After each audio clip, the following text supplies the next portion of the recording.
Go ahead. Hey, today, aside from harvesting the hydrangea for dried flowers, by the way, howdy everybody, shout out. We are going to transfer this because this is too much roots. This is Phalaenopsis orchid. So I'm gonna show you how to take care of that. First, make sure everything is clean. These pots had been sterilized because orchids are very prone to sickness, like a lot of things that's coming from other plants. So this has been already, before I use it to other plants. Hi, I'm going to, I already scalded it with very hot water, so it's sterilized. So we'll take this crazy thing down here first. So this is no more. That's not gonna serve your orchid. Clean out all the, babe, what time is it? 11:30. Okay, so we clean out. I'm taking advantage because it's going to rain again, so I'll take advantage of that sun that's here, because I don't want you guys to miss, especially Brenda Siskominski, Brenda, to harvest my hydrangea, to take down and make into cut flowers for fall. So that's why I was forced to go out today, but this is going to be very short.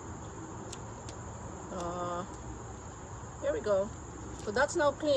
We inspect, everything is good. This is no more serving because wala na yan. This is no good. No good. All that old things you must cut. It's not gonna serve your orchid. Cut. I decided to cut that too. If you think that's clean, no, there's another one that's not gonna serve you. And there's one that's so-so. Like, okay, we'll take advantage of that. Here you go. Potting soil for orchids. Coarse blend. I think it's made of mulch of the bark of trees. That's been obviously, and this pot is for orchids because there's holes in it. Orchids needs to breathe because they're epiphyte kind of plants. They grow up in the clinging to forest. So that's where their origin are from. Until we humans decided to take care of them outside of their comfort zone. So we try the best to do that for them. So about that much first, right? Then you put it in like this because they're particular. I'm gonna cut that because that's already broken, and I hope it's not gonna get sick. So we center it because Phalaenopsis doesn't produce any rhizomes, means it doesn't produce this way like other orchids, which I'm gonna show you later. Ganito kasi yan. Center mo siya, diba? And then you put some more of this material. Ayan siya. Then on the side, make sure na they're packed like that para they could stand it. Oh, I don't think I have enough of this. Maybe for one more plant, but I'm gonna show how the other orchid looks like. That way you know which orchid, what type of orchid to go in the full sun, how much water they need. I think that's pretty good, right? So I'm just gonna water that right now. Water right away. And I have this available for me, for my husband. Thank you, husband. My wonderful, amazing husband. I should say it, diba? Because he is. Alright, so that's water. Oh, look at my, see what happens? Because I was cutting all of my chives, look what happened. I am going to save them. Actually, I'm going to harvest some of them. The one that's open, I'm saving that for the seeds for next year. I'm gonna spread them out all over, because I found out that if I have chives, I don't have to use both. I don't have to use onion and garlic if I don't have it. This will do it because that's like a cross between those flavors. That's why the Chinese cuisine loves to cook that. Anyway, I want to show you. Follow me. Just want to get my troll. And this is also clean. Come this way. Let's take advantage because the rain is coming. Last time I showed you about this rhizome that I had taken from my mother plant orchid. Now it's ready to be transplanted. I think it's the perfect time for it. So I have 2 here. I'm only gonna take 1 because I only have 1 pot that could accommodate it. Sige, focus my melasma. I don't care. So look at this. I'm leaving that for maybe 2 days from now. That's a rhizome. This is gonna be a different. See, this orchid is Spygo Pythalium. They have rhizomes and they're fabulous, fabulous, like incredible flowers. So let's go.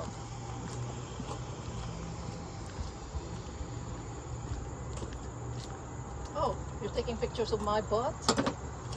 I don't have that much butt. So here we go. That again. That's a beautiful plant. I think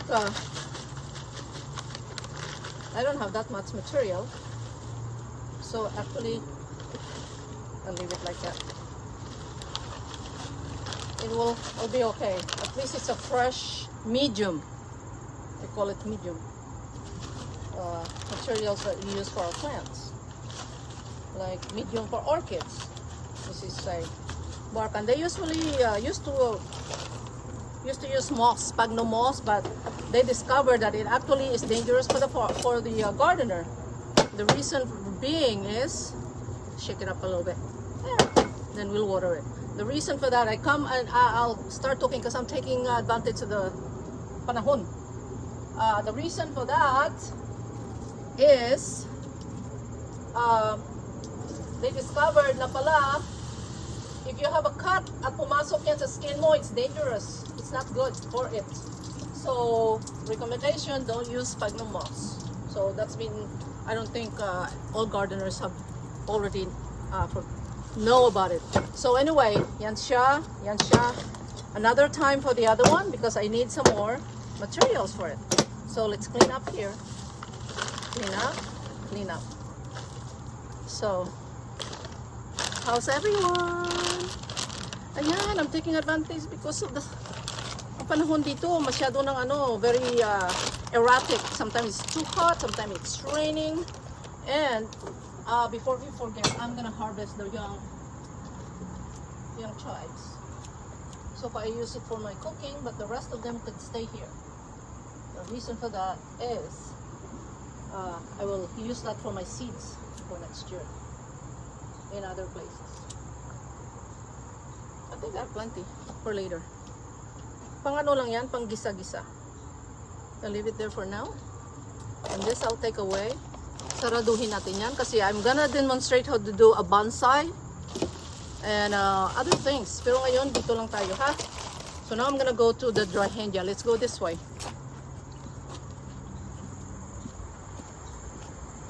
Look what I've done to my kangkong yesterday. I filled this up kasi ang groundhog, ang laki-laki, ang taba-taba, yun kinain lahat. So I'm putting it up. Hopefully he's not gonna reach for it. So dito tayo. See? Ang lago-lago nila, but my aim is to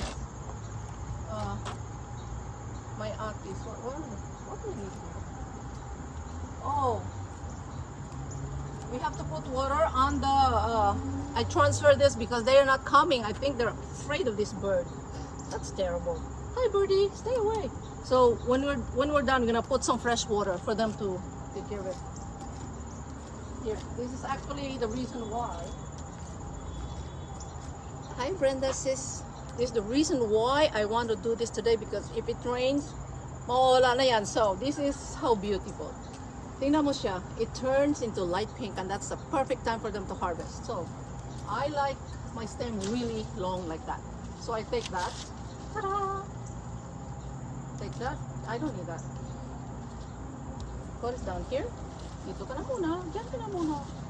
I'll cut more. Alright. Let's stand it here. Cutting all of it that's in this ground. Because sayang kasi. Kasi I have beautiful antique vases that I'm gonna fill it up with. Tingnan mo, lago-lago. You see? Look. Those are beans. The purple beans up there. It's so beautiful. Those are lima beans from my neighbor. And it comes up here in my fence every year. And I love it. He lets me harvest anything I want. So cool. Diba? I have Amazing neighbors. So, harvest. I like them stem very long. See how beautiful that is? It's like pale avocado green. And then it turns into this gorgeous, gorgeous pink. So, kaya maganda siya gawin. Ano? We just came back from New England, part of this country, in Maine. Lahat yan, ang dami-dami nga niya, different kinds of varieties sa mga front yard ng mga tao. So, you know, I matched the hydrangea today, you see? And my hats. Yan. So, guys, Miss Kaminsky, if you have this, even yours, I don't think it's the same variety, by the way, but it's okay too. You could still harvest them, and you have beautiful white flowers. Let's lay it down like this. It's gonna be okay. For your vases, to decorate your home with it. Ako talaga, I like plants and flowers around me. They make me happy. Yan lang, simple. I don't think I could live without a garden. Kahit na ba kasing piraso lang na garden, I have to have it. Ganyan lang. Ooh, look at that at the bottom. Hindi mo na makita, so they turned. Okay, kasi yung nangyari dyan, because they're not hitting the sun, what happened is they stayed like that. Because sun is the life force of the universe. Walang sun, wala tayo.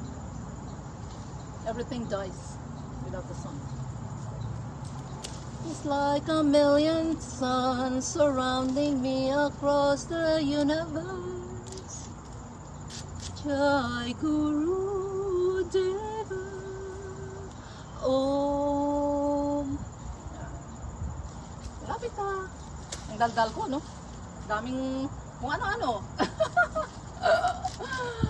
Because I'm very happy. Kung ano-ano lang pumasok sa utak ko na masasaya, okay lang. Life is too short. Remember that, guys. We have to make the most of what we have.